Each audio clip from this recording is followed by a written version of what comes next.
catch up.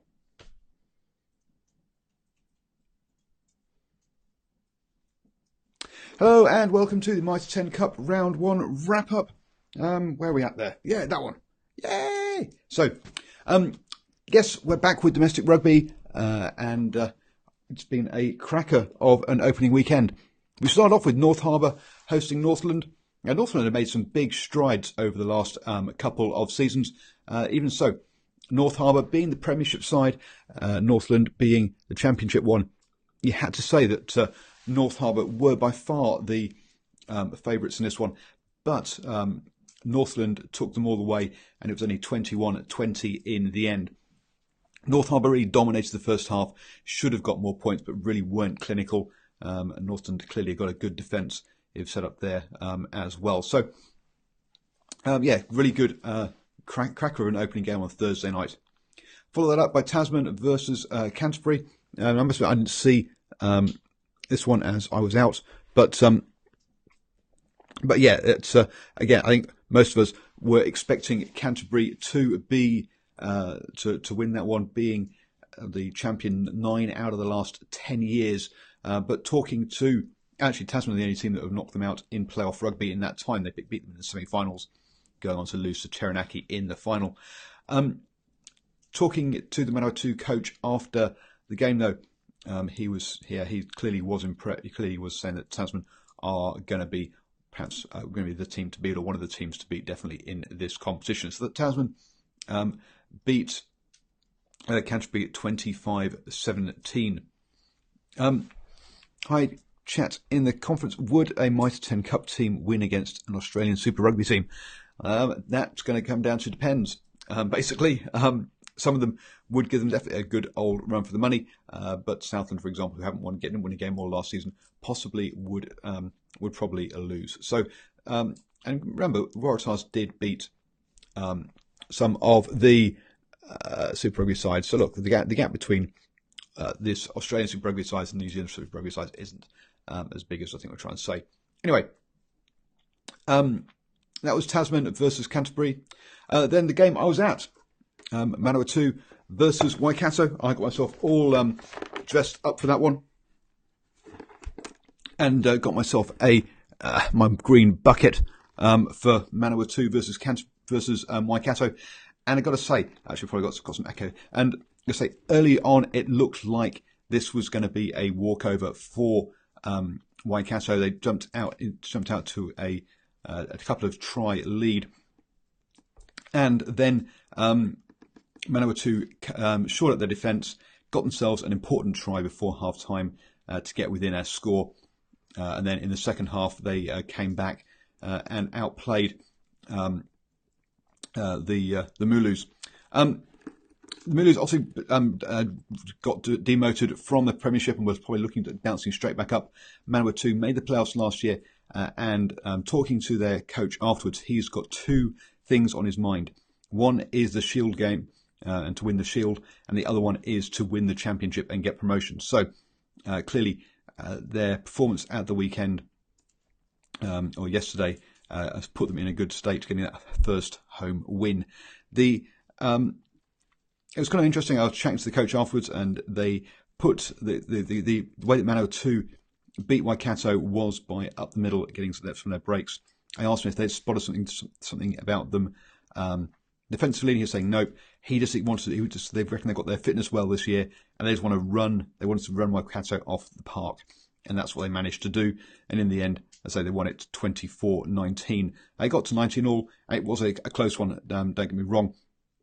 But Manawatu, yeah, clearly used the home advantage. The noise from the bucket heads to do that. Sorry, I didn't get a video from the bucket heads because basically they swear every second word, and there was no way I could publish that kind of video on my channel. So, but they are the only singing and they're definitely the loudest fans I have come across in New Zealand so far. So, yeah, props to the bucket heads. One of them did get thrown out during the game, and apparently the police were called round to their pre-game drinking.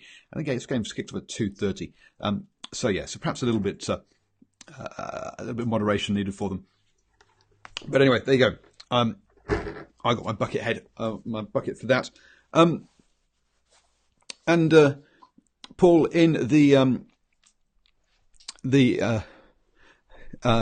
Simon Hughes from the chat says Canterbury Tasman was very confusing. The same colour, both teams. Yeah, it is a bit crazy. We've seen it in Super Rugby as well, where they don't actually use their away kits very well. And come on, these guys have been playing each other for decades now, so they should know that, and they should be able to have an away kit. It's just a joke. It's farcical how these situations get. I did think at the weekend, one of the games I watched this weekend, also the referee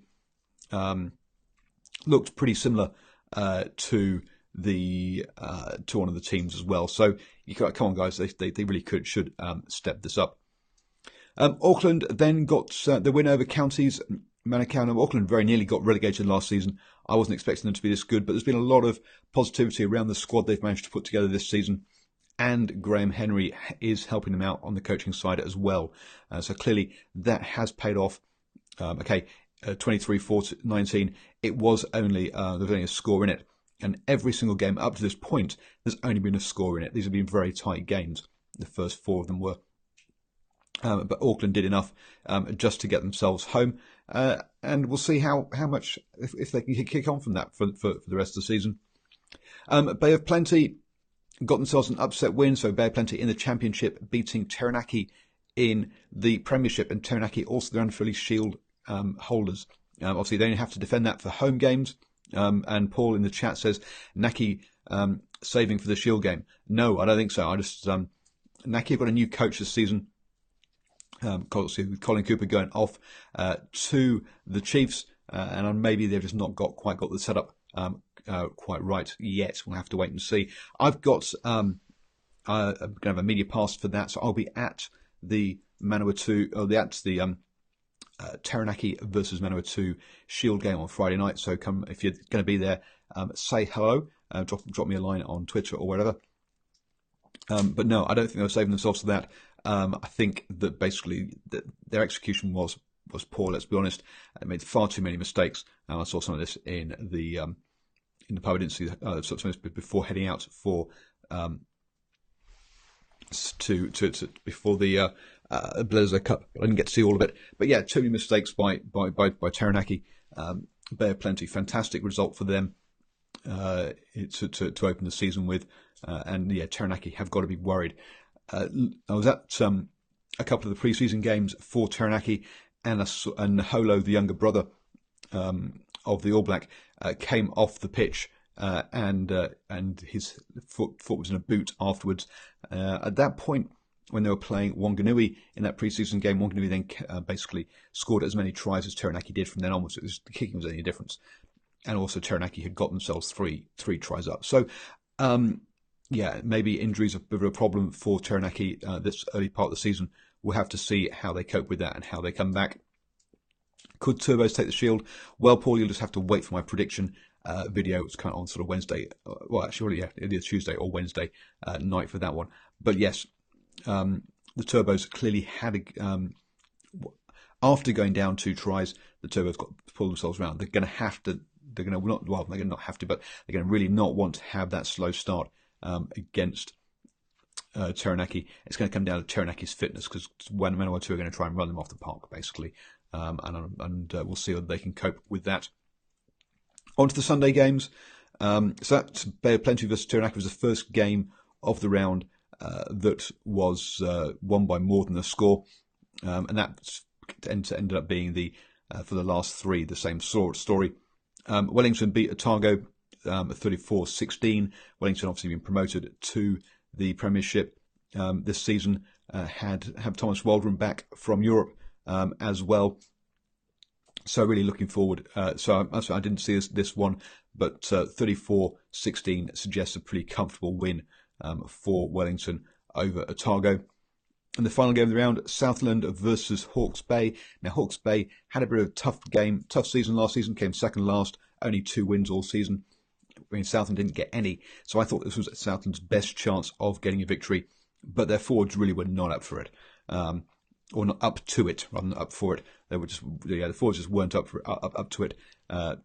Hawke's Bay, I think it was 3 or 4 tries they got from line-out mauls. Southland just gave up too many penalties that Hawke's Bay could kick into the corner, and then they could line out a maul over. Hawke's Bay have got a really seem to have a decent pack set up for this season, or is that just the weakness of Southland? We'll have to wait and see over the coming weeks. But yeah, Hawke's Bay really dominated up front and at set piece as well. Some good scrum penalties and some a very strong scrum, and that line-out maul as well was enough to see them home.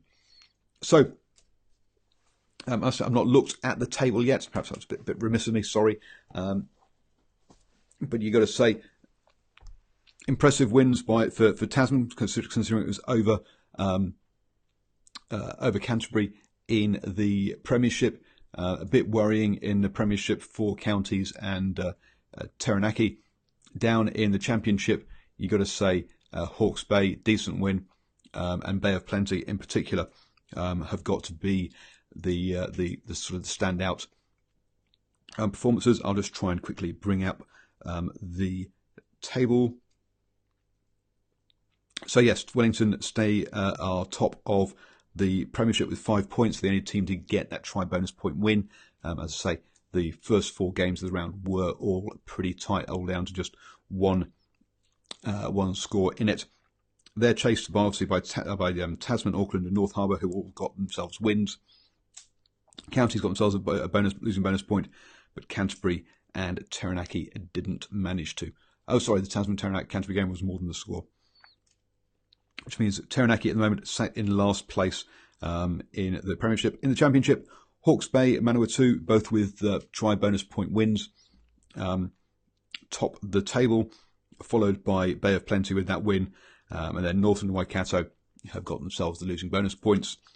So Northland still in the playoff positions there, and finally Otago and Southland still to register a point. So that's how it all stands after one round. Hope you enjoyed it. Always up for a good old chat. Rugby chat's going to be thoughts down below. And also, please share this with all your friends that know about the Mitre10 Cup. This opening round has been very good. As I say, we have 1 point win and some upset wins as well. It's looking like being a cracking season. So spread the word and catch you next week for the wrapping up round 2.